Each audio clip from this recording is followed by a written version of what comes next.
शांति 18/8/2022 की स्कार मुरली है। मीठे बच्चे, तुम हो रूहानी सर्जन और प्रोफेसर। तुम्हें हॉस्पिटल कम यूनिवर्सिटी खोल अनेकों का कल्याण करना है। प्रश्न है, बाप भी धर्म स्थापन करते और अन्य धर्म संस्थापक भी धर्म स्थापन करते, दोनों में अंतर क्या है? उत्तर है, बाप सिर्फ धर्म स्थापन करके वापस चले जाते, लेकिन अन्य धर्म संस्थापक अपनी प्रलब्ध बनाकर जाते हैं। बाप अपनी प्रलब्ध नहीं बनाते। अगर बाप भी अपनी प्रलब्ध बनाएं तो उन्हें भी कोई पुरुषार्थ कराने वाला चाहिए। बाप कहते, मुझे बादशाह नहीं करनी है, मैं तो बच्चों की फर्स्ट क्लास प्रलब्ध बनाता हूँ। गीत बजा है, रात के राही थक मत जाना, ओम शांति। गीत जैसे कि बच्चों ने बनाया है। गीत का अर्थ तो और कोई जान भी ना सके। बच्चे जानते हैं अब घोर अंधेरा पूरा होता है, धीरे धीरे अंधेरा होता गया है। इस समय कहेंगे घोर अंधेरा। अभी तुम राही बने हो सोजरे में जाने के लिए अथवा शांति धाम पियर घर जाने के लिए। वह है पावन पियर घर और यह है पतित पियर घर। प्रजापिता में जो पियू बैठा है उसको तुम बाप कहते हो। वह तुमको पवित्र बनाकर अपने घर ले जाते हैं। पिता वह भी है और पिता ये भी है। वह है निराकार, यह है साकार। बच्चे कहने वाला सिवाय बेहद के बाप के और कोई हो ना सके। बाप ही कहते हैं क्योंकि बच्चों को साथ घर ले जाना है। पवित्र बनाया और नॉलेज दी। बच्चे समझते हैं पवित्र तो जरूर बनना है, बाप को याद करना है और सारे सृष्टि चक्र को याद करना है। इस ज्ञान से तुम एवर हेल्दी बनते हो। कोई कहते हैं हमारे लिए कोई सेवा बोलो। सेवा यही है, 3 पैर पृथ्वी के देकर उनमें रूहानी हॉस्पिटल और कॉलेज खोलो तो उन पर कोई बोझा भी नहीं पड़ेगा। इसमें मांगने की भी बात नहीं है। राय देते हैं, अगर तुम्हारे पास पैसे हैं तो रूहानी हॉस्पिटल खोलो। ऐसे भी बहुत हैं जिनके पास पैसे नहीं है, वह भी हॉस्पिटल का यूनिवर्सिटी खोल सकते हैं। आगे चल तुम देखेंगे बहुत हॉस्पिटल खुल जाएंगे। तुम्हारा नाम रूहानी सर्जन लिखा होगा। रूहानी सर्जन और प्रोफेसर। रूहानी कॉलेज व हॉस्पिटल खोलने में कुछ भी खर्चा नहीं है। मेल अथवा फीमेल दोनों रूहानी सर्जन अथवा प्रोफेसर बन सकते हैं। आगे फीमेल नहीं बनती थी, व्यवहार कार्य पुरुषों के हाथ में था।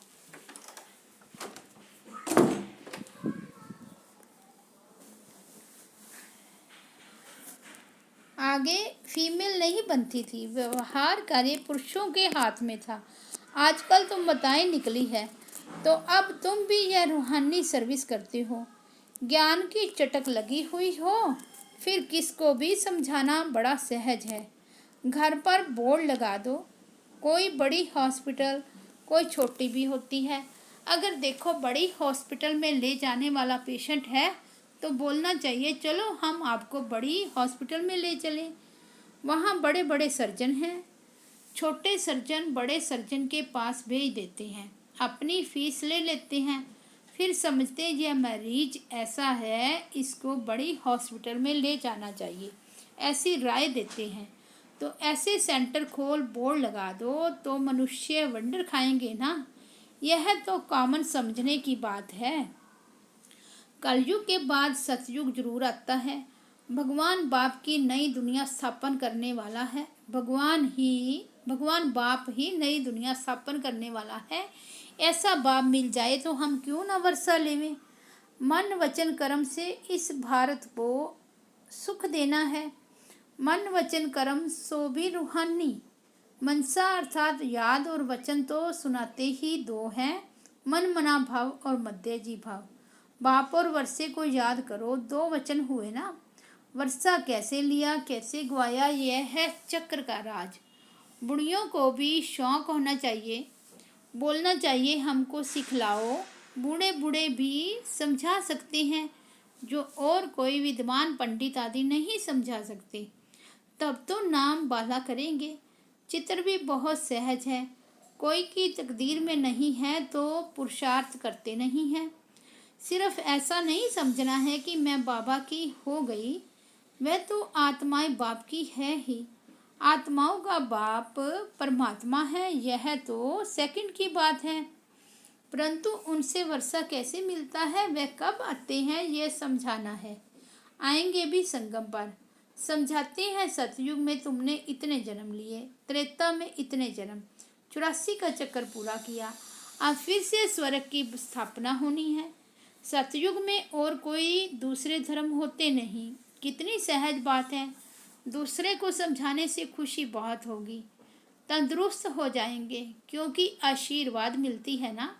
बुढ़ियों के लिए तो बहुत सहज है। यह दुनिया के अनुभवी भी हैं। किसको यह बैठ समझाएं तो कमाल कर दिखाएं। सिर्फ बाप को याद करना है और बाप से वर्षा लेना है। जन्म लिया और मुख से मम्मा बाबा कहने लगते हैं। तुम्हारे ऑर्गन्स तो बड़े बड़े हैं, तुम तो समझ कर समझा सकते हो। बुढ़ियों को बहुत शौक होना चाहिए कि हम तो बाबा का नाम बाला करें और बहुत मीठा बनना चाहिए।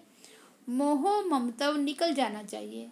मरना तो है ही, बाकी 2-4 रोज जीना है तो क्यों ना हम एक से ही बुद्धि योग रखें। जो भी समय मिले बाप की याद में रहें और सब तरफ से ममत्व मिटा देवें। 60 वर्ष के जब होते हैं तो वानप्रस्थ लेते हैं। वह तो बहुत अच्छा समझा सकते हैं। नॉलेज धारण कर फिर दूसरों का भी कल्याण करना चाहिए।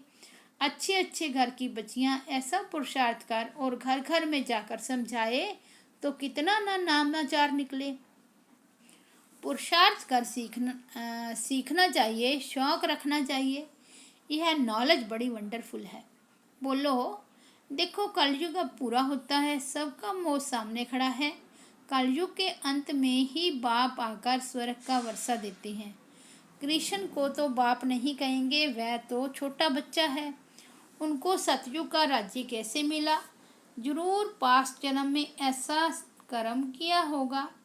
तुम समझा सकते हो कि बराबर इन्होंने पुरुषार्थ से यह प्रलब्ध बनाई है। कलयुग में पुरुषार्थ किया है, सतयुग में प्रलब्ध पाई है। वहाँ तो पुरुषार्थ कराने वाला कोई होता नहीं। सतयुग त्रेता की इतनी जो प्रलब्ध मिली है, जरूर ऊंचते ऊंच बाप मिला है, जो ही गोल्डन सिल्वर एज का मालिक बनाते हैं और कोई बना ना सके। जरूर बाप ही मिला है। लक्ष्मी नारायण खुद तो नहीं मिलेंगे। ऐसे भी नहीं कि ब्रह्मा व शंकर मिले, नहीं, भगवान मिला, वह है निराकार। भगवान के लिए तो कोई है नहीं जो ऐसा पुरुषार्थ कराए। भगवानों वाच, मैं तुम्हारी प्रलब्ध फर्स्ट क्लास बनाता हूँ। यह आदि सनातन देवी देवता धर्म की स्थापना होती है। स्थापना जहाँ ही करनी है, कराने वाला तो एक बाप है और जो धर्म स्थापन करते वह तो एक दो के पिछाड़ी आते रहते हैं। धर्म स्थापन करने वाले प्रलब्ध बना जाते हैं। बाप को तो अपनी प्रलब्ध नहीं बनानी है। अगर प्रलब्ध बनाई तो उनको भी पुरुषार्थ कराने वाला कोई चाहिए। शिव बाबा कहते हैं, मुझे कौन पुरुषार्थ कराएंगे, मेरा पार्ट ही ऐसा है। मैं बादशाही नहीं करता हूँ, यह ड्रामा बना बनाया है। बाप बैठ समझाते हैं, मैं तुमको सभी वेदों शास्त्रों का सार समझाता हूँ। यह सब है भक्ति मार्ग। अब भक्ति मार्ग पूरा होता है, वह है उतरती कला। अब तुम्हारी होती है चढ़ती कला। कहते हैं ना, चढ़ती कला सर्व का भला। सब मुक्ति जीवन मुक्ति को पा लेते हैं। फिर पीछे 16 कला से उतरते उतरते 9 कला में आना है। ग्रहण लग जाता है ना, ग्रहण थोड़ा थोड़ा होकर लगता है। यह तो है हद बेहद की बात। अभी तुम संपूर्ण बनते हो। फिर त्रेता में 2 कला कम होती है, थोड़ा कालापन पड़ते हैं। इसलिए पुरुषार्थ सतयुग की रजाई के लिए करना चाहिए। कम क्यों लेवें, परंतु सभी तो इम्तिहान पास कर नहीं सकते। जो 16 कला संपूर्ण बने, बच्चों को पुरुषार्थ करना और कराना है। इन चित्रों पर बहुत अच्छी सर्विस हो सकती है। बड़ा क्लियर लिखा हुआ है। बोलो, बाप स्वर्ग की रचना रचते हैं तो फिर हम नरक में क्यों पड़े हैं? यह पुरानी दुनिया नरक है ना, इसमें दुख ही दुख है। फिर जरूर नई दुनिया सतयुग आना चाहिए। बच्चे निश्चय बुद्धि हैं, यहाँ कोई अंधश्रद्धा की बात नहीं। कोई भी कॉलेज में अंधश्रद्धा की बात नहीं होती। एम ऑब्जेक्ट सामने खड़ी है। उन कॉलेज आदि में इस जन्म में पढ़ते हैं, इस जन्म में ही प्रलब्ध पाते हैं। यहाँ इस पढ़ाई की प्रलब्ध विनाश के बाद दूसरे जन्म में तुम पाएंगे। देवताएं कलयुग में आ कैसे सकते? बच्चों को समझाना बड़ा सहज है। चित्र भी बड़े अच्छे बनाए हुए हैं। झाड़ भी बहुत अच्छा है। क्रिश्चियन लोग भी झाड़ को मानते हैं, खुशी मनाते हैं अपने नेशन की। सबका अपना अपना पार्ट है। यह भी जानते हो भक्ति भी आधा कल्प होनी चाहिए। उसमें यज्ञ तप तीर्थ आदि सब होते हैं। बाप कहते हैं मैं उनसे नहीं मिलता हूँ। जब तुम्हारी भक्ति पूरी होती है तब भगवान आते हैं। आधा कल्प है ज्ञान, आधा कल्प है भक्ति। झाड़ में क्लियर लिखा हुआ है, सिर्फ चित्र हो बिगैर लिखत उस पर भी समझा सकती हो। चित्रों तरफ अटेंशन जाना चाहिए। इसमें कितनी वंडरफुल नॉलेज है। ऐसे थोड़े ही कि शरीर लोन लिया है तो उसको अपनी मलकियत समझेंगे, नहीं समझेंगे मैं किराएदार हूँ। यह ब्रह्मा खुद भी बैठे हुए हैं, उनको भी बिठाना है। जैसे किसी मकान में खुद मालिक भी रहते हैं और किराएदार भी रहते हैं। बाबा तो सारे समय इसमें नहीं रहेंगे। इनको हुसैन का रथ कहा जाता है। जैसे क्राइस्ट की आत्मा ने किसी बड़े तन में प्रवेश कर क्रिश्चियन धर्म स्थापन किया। छोटेपन में शरीर दूसरे का था, वह छोटेपन में अवतार नहीं था। नानक में भी पीछे सोल प्रवेश कर सिख धर्म स्थापन करती है। यह बातें वह लोग समझ नहीं सकते। यह बहुत समझ की बातें हैं। पवित्र आत्मा ही आकर धर्म स्थापन करती है।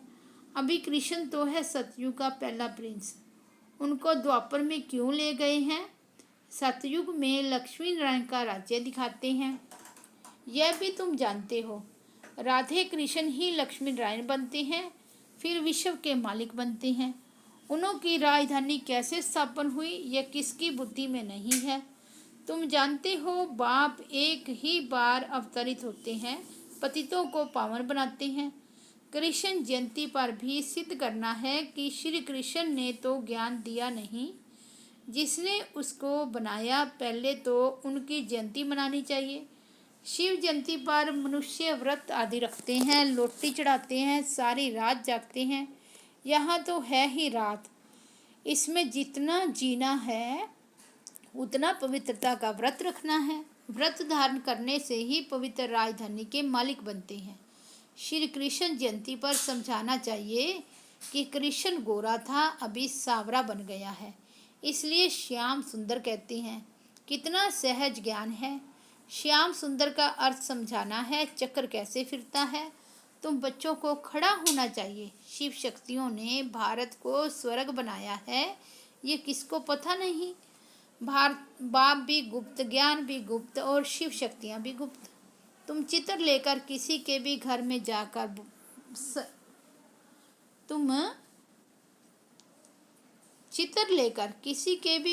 जाकर जा सकते हो। बोलो तुम सेंटर पर नहीं आते हो, इसलिए हम तुम्हारे घर में आए हैं तुमको सुख धाम का रास्ता बताने। तो वह समझेंगे यह हमारे शुभ चिंतक हैं। यहाँ कानरस की बात नहीं। पिछाड़ी में मनुष्य समझेंगे कि बरोबर हमने लाइफ व्यर्थ गवाई। लाइफ तो उन्हों की है। अच्छा, मीठे मीठे सिकिलदे बच्चों प्रति माता पिता बाप दादा का याद प्यार और गुड मॉर्निंग। रूहानी बाप की रूहानी बच्चों को नमस्ते। हम रूहानी बच्चों की रूहानी बाप दादा को याद प्यार गुड मॉर्निंग और नमस्ते। धारणा के लिए मुख्य सार है। फर्स्ट पॉइंट है नष्टो मोह बन। एक बाप से ही अपना बुद्धि योग रखना है। देही अभिमानी बन, यह शिक्षा धारण करनी और करानी है। सेकंड पॉइंट है मन वचन कर्म से भारत को सुख देना है। मुख से हर एक को ज्ञान के 2 वचन सुनाकर उनका कल्याण करना है। शुभ चिंतक बन सबको शांति धाम सुख धाम का रास्ता बताना है। वरदान है बेफिक्र बादशाह की स्थिति में रह, वायुमंडल पर अपना प्रभाव डालने वाले मास्टर रचयिता भाव। जैसे बाघ को इतना बड़ा परिवार है फिर भी बेफिक्र बादशाह है, सब कुछ जानते हुए देखते हुए बेफिक्र। ऐसे फॉलो फादर करो, वायुमंडल पर अपना प्रभाव डालो। वायुमंडल का प्रभाव आपके ऊपर नहीं बढ़े क्योंकि वायुमंडल रचना है और आप मास्टर रचयिता हो। रचता का रचना के ऊपर प्रभाव हो। कोई भी बात आए तो याद करो कि मैं मास्टर विजयी आत्मा हूँ। इससे सदा बेफिक्र रहेंगे, घबराएंगे नहीं। स्लोगन है प्रसन्नता की छाया द्वारा शीतलता का अनुभव करो तो निर्मल और निर्माण रहेंगे। प्रसन्नता की छाया द्वारा शीतलता का अनुभव करो तो निर्मल और निर्माण रहेंगे। अच्छा, ओम शांति।